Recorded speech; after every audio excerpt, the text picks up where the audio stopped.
not known. They are anonymous. And I'm one of those people that kind of likes to know the background of the people who are giving me commentary. But this commentary on leprosy was good. And I hope that you will see that too. So I'm giving you a summary in the next minute or two about what they say about leprosy. First off, leprosy, if you don't know what leprosy is, it's a disease. And it's a disease of the skin and flesh. Okay? There are lots of diseases of skin and flesh today. But let me tell you that leprosy is the most extreme of all of them, okay? This disease starts out with just little white spots, which are mostly missed by individuals.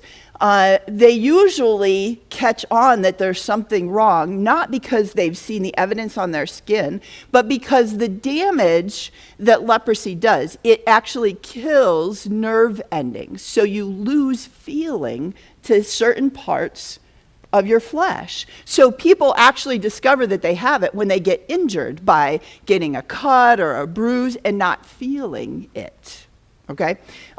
So it is something that starts out with just little teeny spots, but then becomes the actual decay of the body while the person is still alive.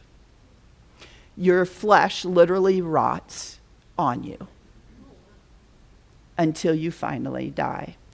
It begins very small and then keeps going to the point where it's very common for people in late stages of leprosy to lose digits, ears, nose, literally fall off their body. Sorry, I know it's graphic, but we're going to be real here today, okay? This was a disease that could not be missed. That when you looked at a person, you knew they had leprosy after it got past that initial stage, okay? In its progression, those nerve endings are damaged to the point where they feel no pain, but they, in the advanced stages, begin to have a relentless itching. I'm not sure how that works, but it is said that people are so tortured by the itching from this disease that they would actually break pottery to scrape their skin to try to gain relief for even just a moment from the maddening itching that happens. Leprosy also had great social ramifications. I want you to really pay attention to this. Leprosy was incredibly contagious. And by the way, leprosy still exists today, but there are treatments for it. In those days, there were no treatments. There was no cure. In fact, you had leprosy until you died, unless by some miracle you were healed. We'll get to that in a minute. So an individual who is diagnosed with leprosy was declared to be unclean. Did I say that loud enough? And they were, from that moment on, isolated away from everyone and everything they knew in their life. They lost not just families and their supports, but everything they worked hard for, their jobs, their stuff, their homes, everything, everyone that they loved. Shame and stigma to their physical suffering. Most importantly, they lost their identity. No longer the person they were before they came down with leprosy.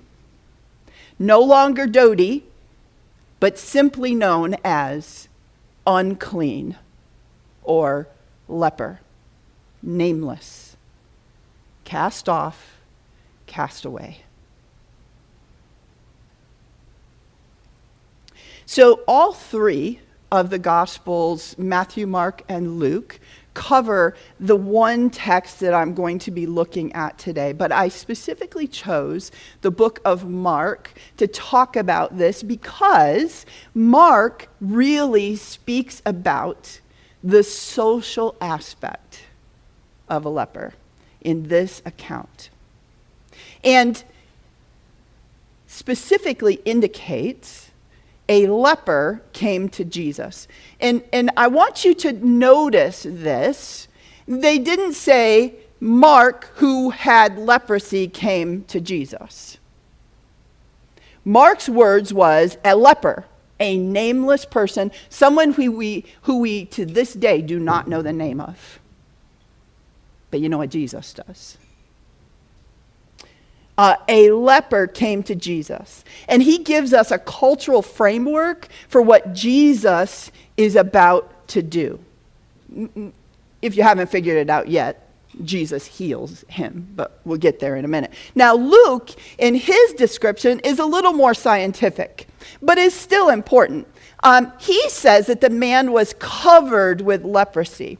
And this suggests that the man that came to Jesus was in the very advanced stages of the disease, couldn't be missed, and probably facing certain death within a short period of time if he had not been healed. Those are important words too, I think.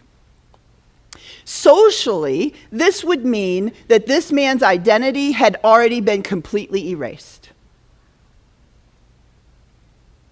Forgotten at family gatherings, no longer saving a chair for him, just like he disappeared entirely. The stigma that lepers carried was oppressive